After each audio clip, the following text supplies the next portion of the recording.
All right, on this episode of Bowks Talking Bouts, excited to be talking to an individual who is set to compete at BFL 76, which transpires on March the 30th, and defending his BFL featherweight championship in a very intriguing main card bout. We have Mateo Vogel taking on Drew Brokenshire, and great having Mateo on the show. How's everything going, man? How's this camp been so far? It's going great, brother. The camp is going super well. Thanks for having me. Yeah, it's always fun getting to talk to you, man. I feel like it's been a few times at this point, but the last one seemed like a, big one there, just notching that, coveted, first title defense and everything like that. I mean, that really seemed like a big one there, the third round TKO over Taylor Christopher at BFL 74. Can you talk about the main takeaways from that one? That's it. Well, I had to show that, it was one thing to win the belt, and I won the belt in a really close fashion. It was a really razor-thin decision that won the belt, so I feel like defending it was kind of how I had to, really prove that I'm the champion too. You know what I mean? It's one thing to win it, it's another thing to stay there and defend it and stamp it. This is mine. Yeah, so you felt like that was a more, emphatic kind of performance, because like you said, the previous fight was like a little, tightly competitive in a relative kind of sense. That last one was like a more dominant kind of victory that you were looking for, I guess. It was, absolutely. Not that the first one, not to take anything away from it, the first one was a test and it was a war, and I do agree with the decision. Like, I came out on top, but again, like Nick Willa really challenged me in that. I feel like I put more of a stamp on it by knocking somebody the hell out too, Yeah, I'm sure there's some benefits to both of those experiences, like getting in like a harder, longer, like drawn out kind of fight, but then also having like a, confidence galvanizing performance where you get that big finish. Well, there are times when or experiences or fights that have got to where you got to kind of show your guts and what you're made of. So that was kind of the Nick Willett one. But, you guys have seen me do that before. I've had fights that really, I had to pull deep from my guts and I had to, really pull something out. But then it's also good to have those fights where I can showcase, like the last one, where I could, sit back and showcase some skills that I've never really shown on stage before, but I felt like last time was the time to do that. Show off a bit of my Muay Thai, Yeah, absolutely. And like you talk about like getting to notch that first title defense, and that seems like an important thing for, a lot of champions and everything. But it seemed like when you initially had the belt wrapped around you, there was that sense of, relief, like just a certain sense of, like feeling that it fit kind of thing. Like, what's the mentality like when you're, in the champion position? Like, does it differ at all? Is it a mentality where you're trying to just like preserve the belt? Has the mentality not shifted and it's the same focus? Or I'll be honest, it doesn't. I don't like to think about it any differently, because I'm approaching every fight 150% every time, regardless whether it's for a belt or whether it's not. I never half-ass things. You know what I mean? I think the reason why I am a champion is because I've taken everything so seriously. I don't. I'm not the type of guy to take shortcuts when something really matters to me like this. So belt or no belt, the goal stays the same. Obviously, it just adds stakes. But like, if it were for a belt or not, I would still be, in the gym grinding just as hard, 100% focus on one fight at a time. And to that point, based on some of our past chats, you've struck me as someone that really, thoroughly learns about your opponent, and also in like a very respect-minded kind of way as well. Like that seemed the case when you were, readying to fight Taylor Christopher. And I guess to that point, what is the, thoughts of Drew Brokenshire in terms of the resume and big stylistic attributes he brings to the table? Well, what's interesting about Drew is that he's been at it so long, and he's fought big names, and he's fought UFC vets, and he's got valuable victories on his record, right? So it's not that he doesn't present something new kind of threat or anything like that from where I'm standing. But what I do know about him is at least this guy's been battle tested. I'm not going in there against somebody who hasn't faced somebody high level before. I'm going to go in there against somebody who's been at this since 2006. right? So he's been around the block a few times, and this is really a chance to prove that I belong at that next level. Yeah, for sure. I'm excited to do that and to showcase that I am ready for that next level.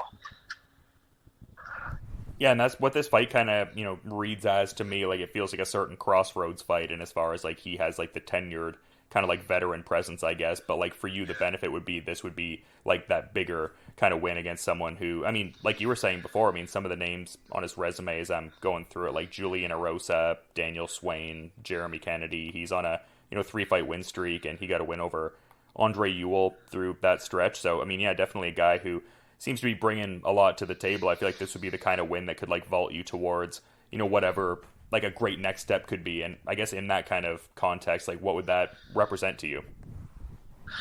Well, it represents that I belong at that UFC level. It's just, again, my ability to stamp that, or my chance to stamp that.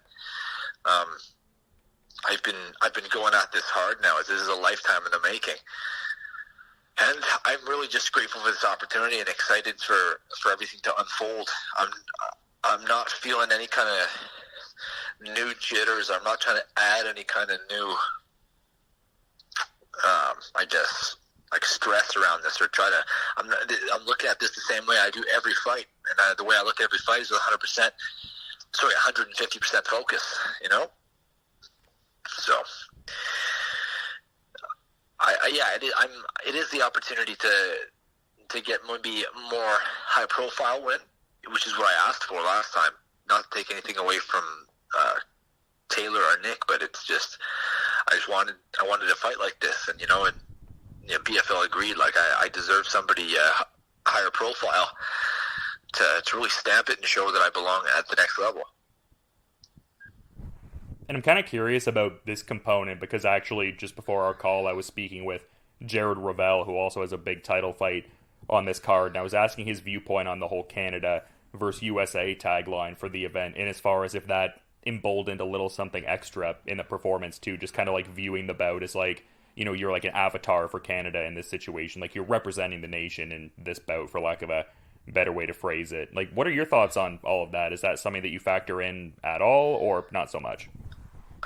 I'm grateful to do it because I love my country and I love Canada. So it's exciting to anytime it's international. I love international fights for that reason. I love representing my country, but I wouldn't say it adds pressure.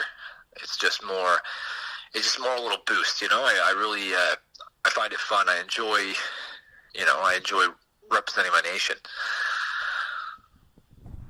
Yeah, no doubt. And as far as like in terms of like added stress or pressure or anything like that, no, I'm just looking at this the same. Yeah, I guess that was kind of like where I was coming from, just like thinking if it would be like a boost or just almost like a benign kind of feeling, because like for some people they're really looking at it through like that, patriotic kind of lens, like really getting to represent, but then maybe some people don't necessarily think of it like that. But cool to hear you get that, I guess, boost from it. Well, I've always been a pretty patriotic guy. Like, I love Canada. I love my country, but I also love like what my heritage is too. You know what I mean? I love Scotland, and then on my other side, I also love Mexico too. Right? I love like I am a patriotic guy naturally. Like even going into fights, I've walked out to bagpipe music and things like that. So yeah, it's just for me, it's like maybe a bit of a boost. Yeah, well, hopefully you can get to travel to those places too to compete and continue to represent even more. Yeah, absolutely. I love opportunities like that. And I guess in terms, because we're talking about like representing the nation, but on a more like localized level, like I guess which gym or gyms are you kind of representing in this one? Like where are you mainly, I guess, getting in work at ahead of this one? Well, it's funny. I've been traveling around for some training. The HQ, my base is still same spot where we're at. We've rebranded. The new era banner is now Fight Factory, 613 Fight Factory. Oh, okay. Same team, same coaches, and same teammates, but we're now fighting under Kujev's original banner, which was Fight Factory, and I find that's really a cool thing too. Is it going to be? I'm going to be the first fight representing Fight Factory in professional MMA.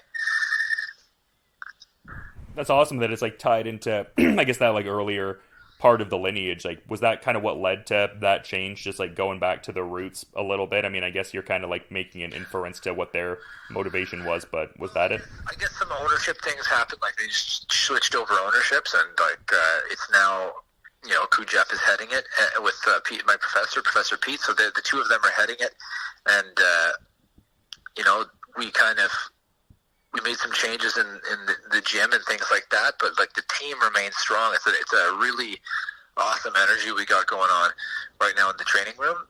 I also have, like, you know, I'm surrounded by the other fighters. Taylor was preparing for the ONE FC thing as well. In a few days before, she's actually fighting right before me. So being in like that competition environment again, like, it's great. I've also been training at BTTHQ with Fabio Holanda and Charles Jourdain as well every week leading up to this. I was gonna say, how is that added to what you're doing? It's obviously like a very high level UFC name in a great space.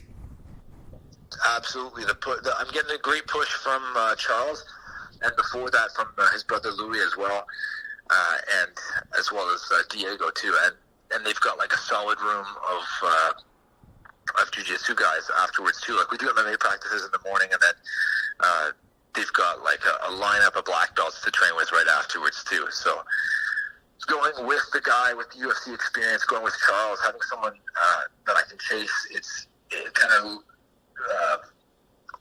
lit a fire in me a little bit, you know what I mean, to have a training partner like this. I'm not used to having somebody on his level that's the same size as me. So it's a really great connection I've made there. Well, it's awesome to hear, and it also seems like you're getting like a bit more of a desired rate of activity. Like, I know a couple chats ago you were joking, and you were saying you had like the, I guess, running joke at the gym where it's like the amount of fight camps you've done in comparison to the actual fights is like a bit, you know, comedic in a certain sense. So it seems like you're, yeah. The amount of guys that didn't want to fight me was pretty fucking hilarious. You know, a lot of people, it was really hard to get opponents for the longest time. And since I've been in BFL, now I'm fighting pretty steady. So I'm really grateful for that. But, yeah, the real boost I'm getting from going with UFC level guys and knowing that I can hang there is huge, you know, to get the hard rounds that we do over there. It's, nothing quite prepares you like that, you know?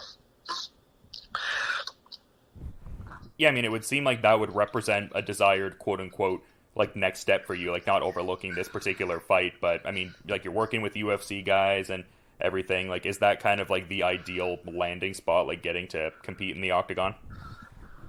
It is, yeah. It's kind of sitting in the ideal spot, mentally and physically as well.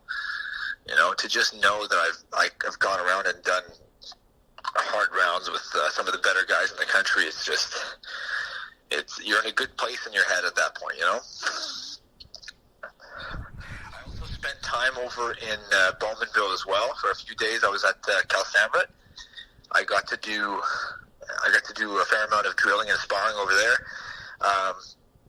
Drilled a bit with Matt Embry, and as well as with, you know, Bubba, and with my original opponent, James Clark. I got to spar with him. Him and I were joking. We hadn't seen that guy in 5 years since I fought him. You know what I mean? Yeah.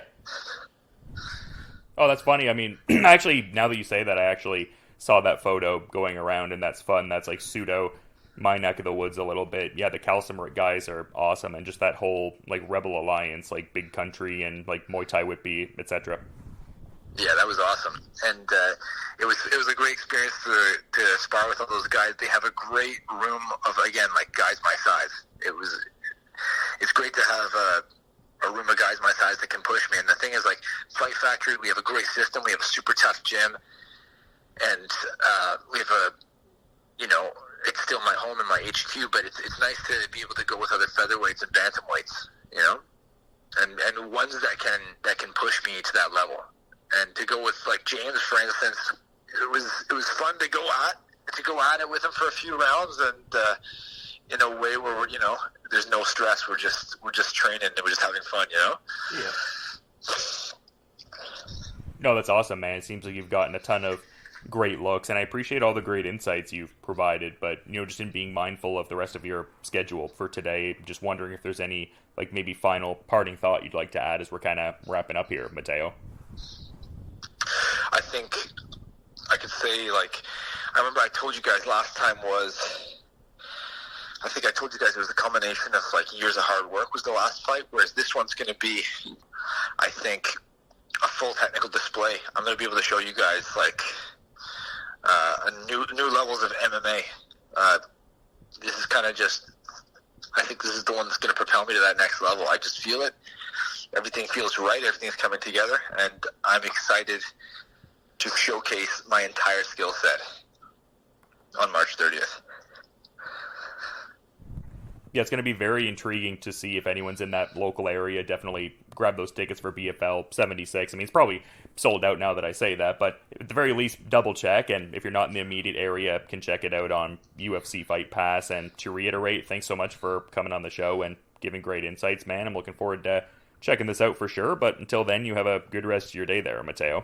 Hey, yourself as well, brother. Thank you so much for having me.